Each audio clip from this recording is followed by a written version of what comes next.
नहीं था कि अहमदाबाद सूरत से दिल्ली तक सुपर बुलेट ट्रेन भी साथ साथ आ रही है, लेकिन आ गई। और अब ये क्रोनोलॉजी इसलिए समझनी जरूरी है कि नीयत क्या थी सरकार की। स्पष्ट रूप से जब राहुल गांधी जी ने इस देश की भाजपा सरकार के भ्रष्टाचार के मामले को सदन के और देश के सामने उजागर किया और उस भ्रष्टाचार पे जेपीसी के गठन के बाद जांच की मांग करी, तो उनकी आवाज को दबाने के लिए सरकार ने, हमारा ये कांग्रेस पार्टी का आरोप है सरकार, और ये कोई एक ही कोई वाकया नहीं, कोई हमारे दल के नेता है राहुल जी, उनकी आवाज को सरकार ने निशाने पे लिया है। लेकिन आज जो सरकार की कार्यशैली पिछले कुछ वर्षों में सामने आई है, देश में कोई भी विपक्ष की मुखर आवाज जो सरकार के भाजपा के भ्रष्टाचार को उजागर करने के लिए उठती है, सरकारी तंत्र हमलावर हो जाता है।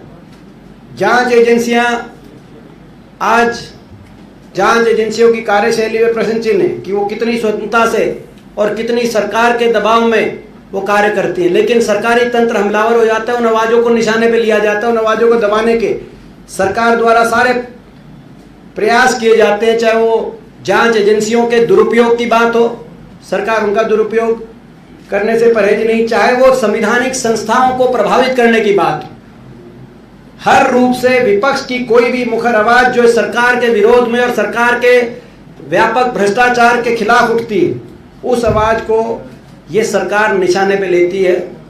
और जिसमें अगर देश में बेबाकी से, ईमानदारी से और सच्चाई से पूरे मामले को देश के सामने रखने के लिए अगर एक आवाज उठाई तो वो राहुल गांधी जी ने उठाई और ज्वाइंट पार्लियामेंट्री कमेटी की मांग करी, और उसके बाद संपूर्ण विपक्ष एकजुट हो गया इस मांग को लेकर।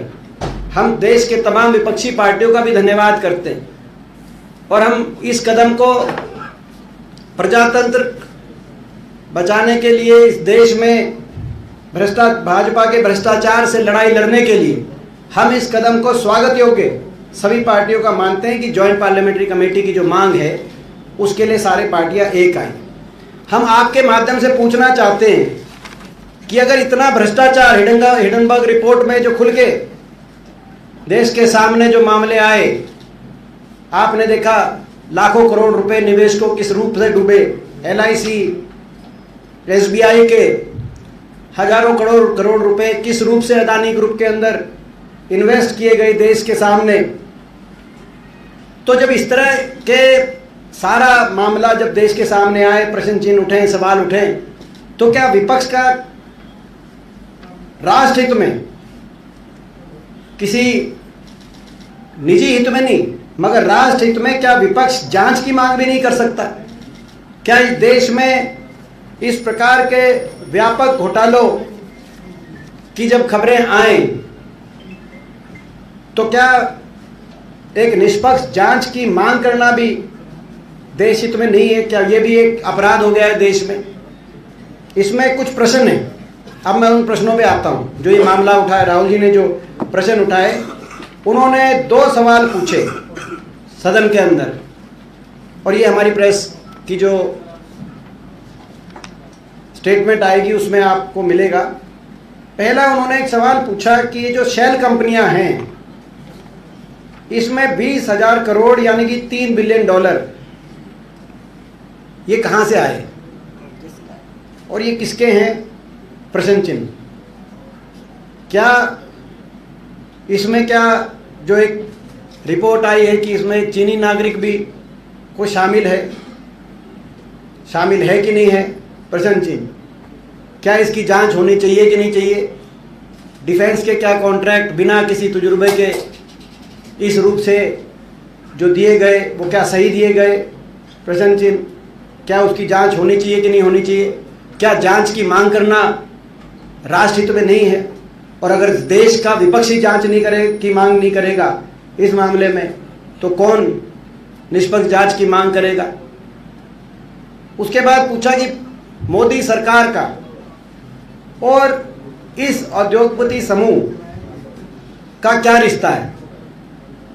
तमाम प्रदेश सरकारों द्वारा विभिन्न रियायतें इस समूह को दी गई, भाजपा सरकारों द्वारा, केंद्र की सरकार द्वारा विभिन्न नीतियों के माध्यम से रियायतें इस विशेष उद्योगपति समूह को दी गई और दी जा रही हैं, जिनके बारे में राहुल गांधी जी ने कई उदाहरण सदन में दिए।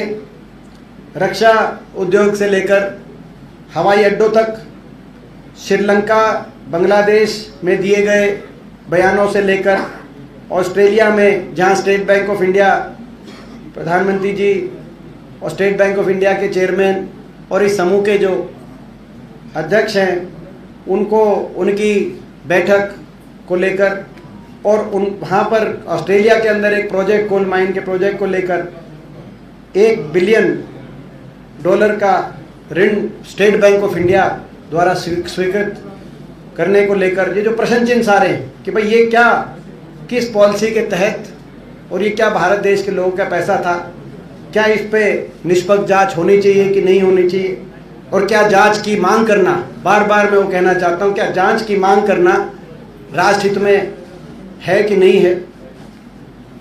और जो विपक्ष में कोई नेता अगर यदि जांच की मांग करे तो क्या सरकार उसको, उसकी आवाज़ को दबाने के लिए तंत्र का इस प्रकार से दुरुपयोग करे? क्या ये ठीक है? इसी प्रकार से ये 2 प्रश्न उन्होंने मुख्य रूप से उठाए, बाकी तो बहुत से प्रश्न हैं, मगर एक मैं अंतिम बात करते हुए अपनी जो हमारा को जो कहना है वो हम, बाकी जो प्रश्न आपके होंगे, अंतिम भाजपा की मैं बात कहूँगा, राजनीतिक बात। भारतीय जनता पार्टी ने जिस दिन से ये बात उठाई है, कांग्रेस पार्टी ने, राहुल गांधी जी ने और देश के तमाम विपक्षी दलों ने एक साथ एकजुटता से ज्वाइंट पार्लियामेंट्री कमेटी जेपीसी की मांग की है, इसके इस पे पूरा इन्वेस्टिगेट करने के लिए, उसी दिन से भाजपा ने निशाने पे लिया है। लेकिन भाजपा को ये नहीं समझ में आ रहा कि राहुल जी को और कांग्रेस पार्टी को निशाने पे लेने के लिए किस फार्मूले से निशाने पे लिया जाए, वो खुद ही कंफ्यूज। पहले उनको निशाने पे लिया कि राहुल जी माफ़ी मांगे, विदेश में क्या है कि भाई विदेशी ताकतों का हस्तक्षेप हो हिंदुस्तान में। राहुल जी ने जबकि बड़े स्पष्ट रूप से कहा कि ये हमारे अंदरूनी मामले और हम अंदरूनी लड़ाई हमारी पार्टी लड़ने में सक्षम है, और हम लोग अंदरूनी हम लड़ाई लड़ने में हमारा देश सक्षम है।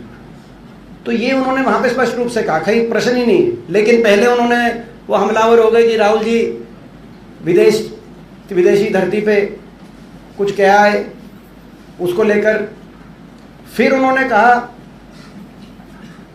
कि ओबीसी का मुद्दा है।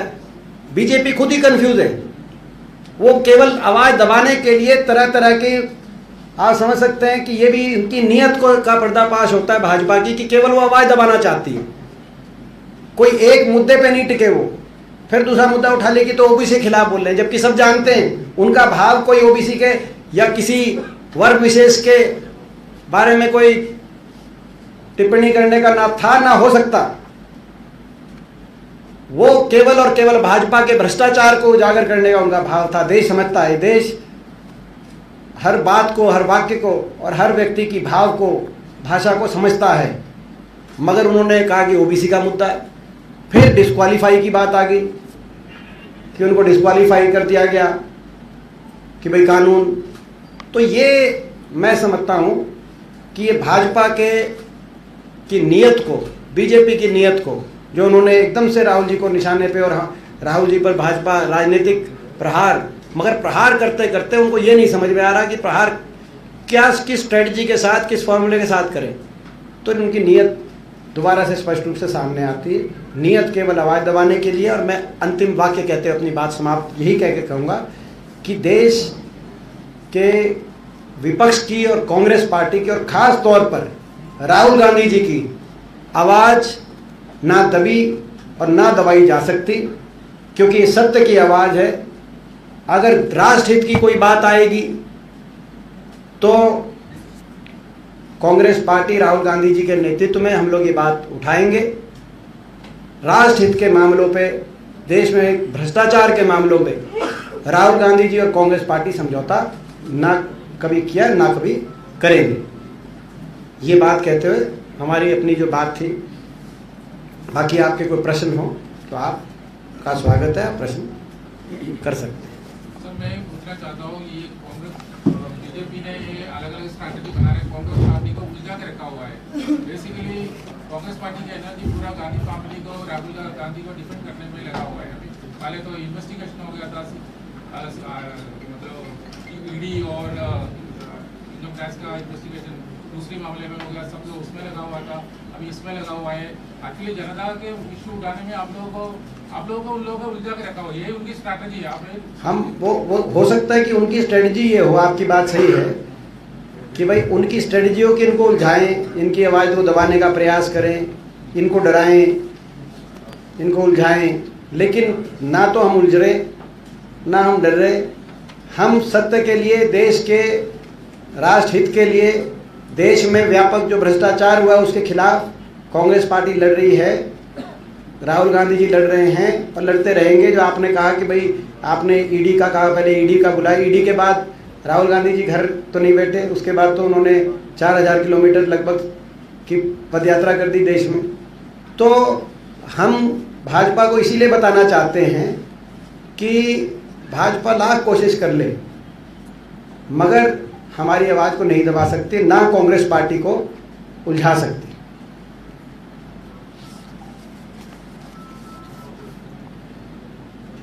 और किसी को कुछ कोई प्रश्न? आप लोग सहमत हैं हमारी सब बातों से? Any question, anybody? 2019 के अंदर लोकसभा चुनाव भी है, विधानसभा चुनाव भी है, जहां बीजेपी पूरी तैयारी कर रही है चुनाव को लेकर के। इस समय जो विपक्ष है लगातार मुद्दों को गरमाया हुआ है, तो कहीं बीजेपी कहीं ना कहीं देखा जाए इम्पैक्ट करने की कोशिश में नहीं है, न्यूट्रलाइज। मैं तो इससे उलट कह रहा हूँ कि ये हमें उलझाने के चक्कर में खुद उलझ रहे हैं। प्रजातंत्र में परस्पर प्रतिद्वंद्विता हो, स्वीकार है हमें। प्रजातंत्र में परस्पर प्रतिस्पर्धा हो, लोगों के लिए कौन कितना काम करेगा, स्वागत है। लेकिन प्रजातंत्र में प्रतिशोध की भावना ना हो, क्योंकि प्रतिशोध की ये ज्वाला वो ज्वाला है, जो इसमें जला है वो स्वयं भस्म हो गया है। हमारे देश, हमारी सभ्यता का इतिहास ये बताता है। तो ये हमें उलझाने के चक्कर में कहीं खुद ना उलझ जाएं। प्रतिशोध की ज्वाला वो ज्वाला है जो इसमें जला है, स्वयं भस्म हो गया है। देश का इतिहास, सभ्यता का इतिहास हमारा ये बताता है। कांग्रेस के ऊपर हमेशा परिवारवाद का आरोप लगाया प्रधानमंत्री ने, और रिसेंटली जो प्रधानमंत्री ने भाजपा कार्यालय में संबोधन दिया उसमें कहा जितनी भी विपक्षी पार्टी हैं वो कहीं ना कहीं परिवारवाद, भतीजावाद से प्रेरित हैं, और उनके ऊपर जो आरोप लग रहे हैं उन आरोपों से बचने के लिए वो बीजेपी का विरोध कर रहे हैं। नहीं तो ये वही मैंने कहा कि ये तो पुरानी टेप है, ये तो कोई नई टेप तो है नहीं। मगर जो हमारी जो मांग है, जेपीसी की मांग, कथित तौर से भ्रष्टाचार पर फेयर इन्वेस्टिगेशन, मैं उदाहरण देना चाहता हूं। कांग्रेस यूपीए सरकार के समय 2G के मामले पे देश के विपक्ष ने आवाज उठाई, मगर पारदर्शिता के मापदंड कांग्रेस पार्टी के ऐसे रहे। ज्वाइंट पार्लियामेंट्री कमेटी का गठन किया गया कांग्रेस यूपीए सरकार द्वारा। मैं स्वयं उस ज्वाइंट पार्लियामेंट्री कमेटी का सदस्य था, उस समय लोकसभा का सदस्य था, और पूरी जांच हुई। उस ज्वाइंट पार्लियामेंट्री कमेटी में हर पार्टी के सांसद थे और निष्पक्षता से जांच हुई। पूरी रिपोर्ट देश के सामने लाई गई। मगर यहां तो जांच की मांग, जो जांच की मांग करे उस पर क्या कार्रवाई की जा रही है वो देश के सामने है। ये मुद्दा क्या है, प्राइस राइज है, अनएम्प्लॉयमेंट है, वो मुद्दे से सब क्या कर रहे हैं? नहीं, मुद्दे हमारे प्राइस राइज भी है, मुख्य मुद्दा क्योंकि प्राइस राइज महत्वपूर्ण मुद्दा है। 400 रुपये सिलेंडर था, तब बीजेपी की ऐड थी, बहुत हुई महंगाई की मार क्या बीजेपी सरकार। अब ऐड हरियाणा में देख रहा था, आज चल रही सुबह ऐड चल रही थी कि महंगाई बेरोजगारी हुई कम क्योंकि बीजेपी में है दम। सिलेंडर शायद 400 सस्ता हो गया होगा। तो खैर वो देश के लोग, तो महंगाई हमारा मुद्दा है, बेरोजगारी हमारा मुद्दा है और भ्रष्टाचार भी हमारा मुद्दा है। देश में भ्रष्टाचार भी सहन नहीं करेंगे, देश में बेरोजगारी और महंगाई से भी लड़ाई लड़ेंगे। ये इनमें से कोई भी मुद्दा गौण नहीं है।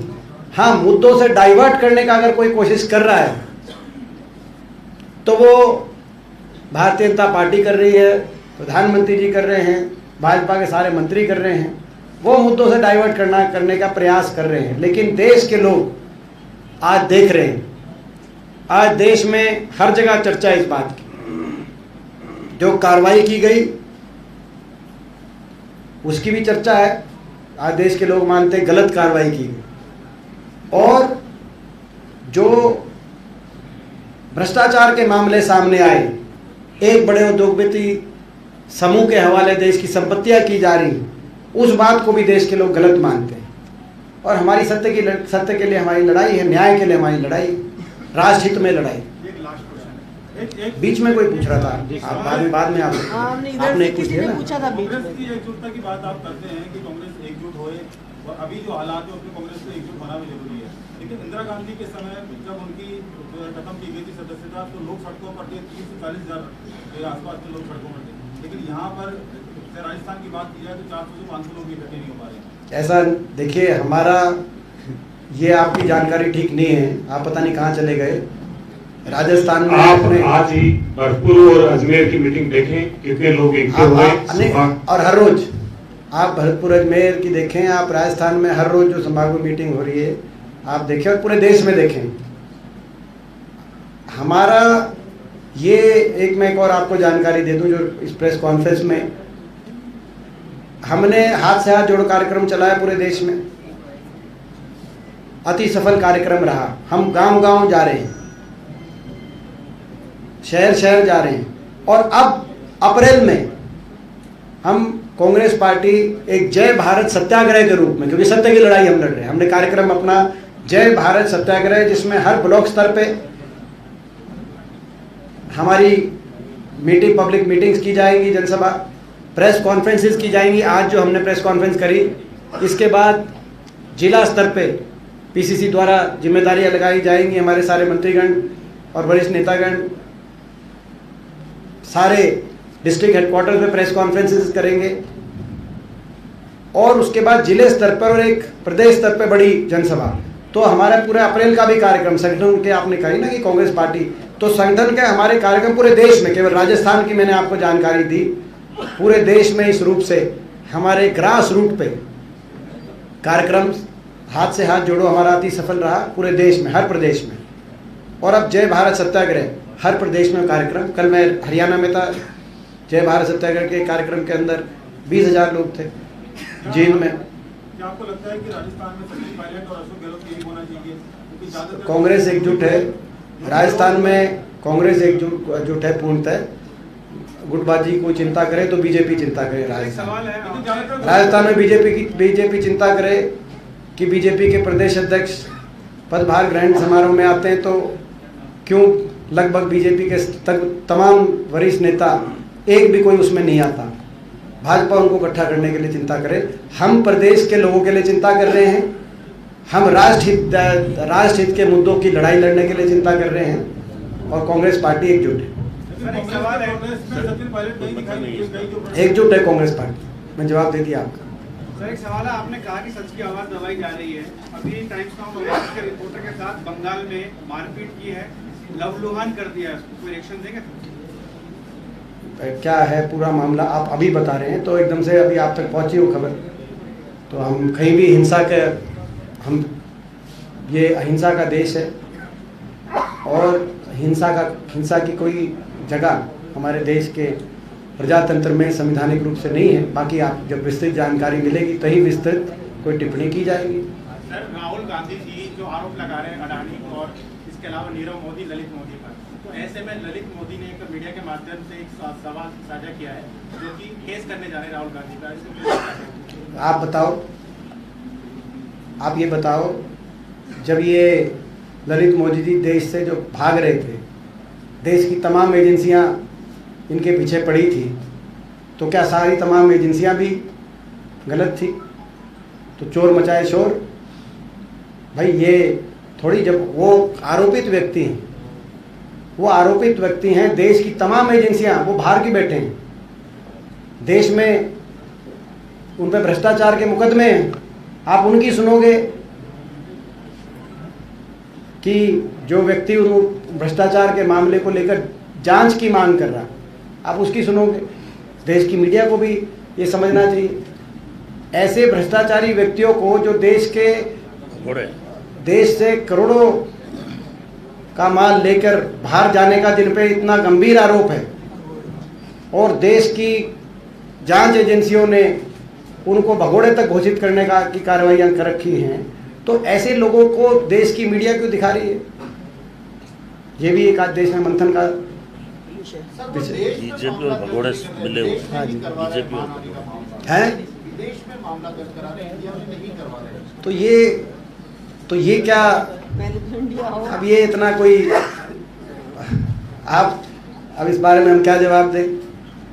देश की सरकार, जो सरकार कहती थी इनको वापस ले आएंगे, जो सरकार अभी मेहुल चौकसी पे आपने देखा, जो इंटरपोल का नोटिस था वो विड्रॉ हो गया,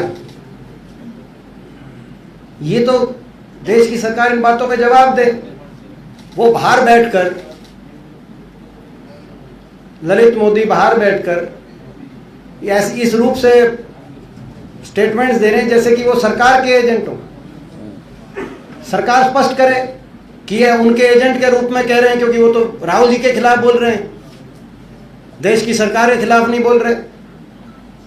ऐसे आरोपी व्यक्ति जब सरकार के पक्ष में बाहर से जाकर इस तरह के बयान दे, तो ये क्या संकेत है देश में?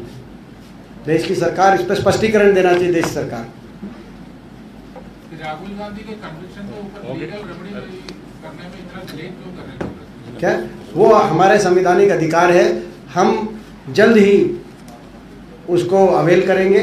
हमारी पेटिशन रेडी हो रही है और हम जल्दी जो हमारा संवैधानिक जो अधिकार है उसको हम, वो लड़ाई, कानूनी चैनल से हम लड़ेंगे। और जो राजनीतिक हमारी लड़ाई है, आज हमने आपको राजनीतिक विषयों पे बुलाया है, वो आपको हम जानकारी हमारे जो लीगल टीम है उससे अलग से दिलवाएंगे, लेकिन वो आज हमें राजनीतिक विषय पे बुलाया है, क्योंकि हमारी राजनीतिक लड़ाई, कोई हमारी राजनीतिक लड़ाई की इन बातों से हम नहीं डरते। मेंबरशिप जाना, घर छीनना, कभी राहुल जी ने किसी पद के लालसा के लिए इस परिवार ने राजनीति नहीं की, ना कांग्रेस पार्टी। आज हमारी लड़ाई जो है वो इस भाजपा के भ्रष्टाचार के खिलाफ है। ये जो हिडनबर्ग रिपोर्ट में इतने बड़े औद्योगपति घराने समूह को की सारी बातें सामने आ गई, फिर भी देश की सरकार मौन है, पूरा देश का विपक्ष एकजुट हो गया है। आज हमारी वो लड़ाई है, उस लड़ाई के लिए हम आगे बढ़ेंगे। आम आदमी छोटा सा लोन लेता है, उसको 2 मिनट के अंदर बिल्कुल अंदर डाल दिया जाता है, होते हैं उनको करोड़ों रुपए का कर्जा जो जनता का होता है उसको लेकर वो फरार भी हो जाता है। हाँ, उसके लिए फरार भी हो जाता है। सुनो, वो फरार भी हो जाता है। सही कहा, आम आदमी, आम किसान लोन लेता है, डिफॉल्ट हो जाए तो बैंक वाले उसको नेम एंड शेम करते हैं, उसका ना हर तरीके से उस पर कार्रवाई की जाती है। और ऐसे भी लोग हैं जो हजारों करोड़ की संपत्ति लेके विदेशों में भागने के आरोपी व्यक्ति, जो बाहर, आपने जैसे कहा कि वो बाहर इतना लोन कैसे मिल जाता है, फिर वो विदेशों में कैसे भाग जाते हैं, प्रश्न चिन्ह है। और मेरा अगला प्रश्न चिन्ह ये भी है कि वो विदेशों में जाके फिर वो कांग्रेस पार्टी और राहुल जी के खिलाफ कैसे बोल लेते हैं, ऐसे इंटरव्यू कैसे आ जाते हैं, कौन से चैनल वहाँ पहुँच जाते हैं, कौन फैसिलिटेट कराता है, और उनको प्राइम टाइम पे कैसे क्यों दिखाया जाता है, ये सारे प्रश्न चिन्ह हैं। और ये हम इन्हीं प्रश्न चिन्हों को लेकर हम लड़ाई लड़ रहे हैं। बहुत बहुत आभार। आपके लिए चाय की व्यवस्था की गई है। आखिरी ग्रीन बुशर्ट वाले का पहला तक गलत हो गया था, ये थोड़ा सा दूसरा ठीक करेगा। पहले ऐसा गलत सवाल आ गया था। हाँ बता भैया। कर्नाटक में विधानसभा चुनाव है सर, तो ऐसे में बीजेपी लगातार कमर कस रही है, तो क्या कहेंगे सर? सर्वे के आधार पर देखा जाए तो कांग्रेस पार्टी को बहुमत दिखाई दे रहा है, तो जहाँ तक कांग्रेस की बात की जाए तो ओपिनियन पोल में विश्वास नहीं करती, हालांकि अभी ओपिनियन पोल नहीं आया है, तो इसको लेकर क्या कहेंगे? क्योंकि ओपिनियन आ गया है। कर्नाटक के अंदर लिंगायत समुदाय 2-3 समुदाय जो ज्यादा प्रभाव पड़ता है, पूर्व समुदाय, लिंगायत समुदाय, एक समुदाय और है। बताया जा रहा है कि वहाँ पर जो कुछ समुदाय है जो नाराजगी है बीजेपी को कामकाज को लेकर के, जो कि उनका ये लंबा हो गया, मैं बता देता हूँ आप। देखो ऐसा है कि ये कमर बीजेपी ने कसी है, हम मानते हैं, मगर उससे ज़्यादा कमर कर्नाटक के लोगों ने कसी है। और ये जो समुदाय जो हैं वहाँ पर सारे धर्म जाति, ये राजनीति भाजपा की है। कांग्रेस इन बातों से ऊपर उठ के राजनीति करती है। वहाँ कर्नाटक में कांग्रेस पार्टी जीतने की तरफ बढ़ रही है, क्योंकि लोगों ने कमर कस ली भाजपा के खिलाफ, और कांग्रेस पार्टी की तरफ लोग उम्मीद और आशा भरी नजर से देख रहे हैं। सारे होंगे, कोई एक मुद्दा थोड़ी होता कहीं, सारे होंगे। जैसे आप सारे चैनल हो, हम एक को थोड़ी देंगे, तो ऐसे मुद्दे सारे होंगे। ये भी एक मुद्दा है, मैंने कहा कि लोगों में चर्चा है एक मुद्दे की, ये भी एक अति महत्वपूर्ण देश के प्रजातंत्र के लिए मुद्दा है, ये भी महत्वपूर्ण मुद्दा रहेगा। और स्थानीय मुद्दे भी रहेंगे, वो भी बहुत महत्वपूर्ण। हाँ,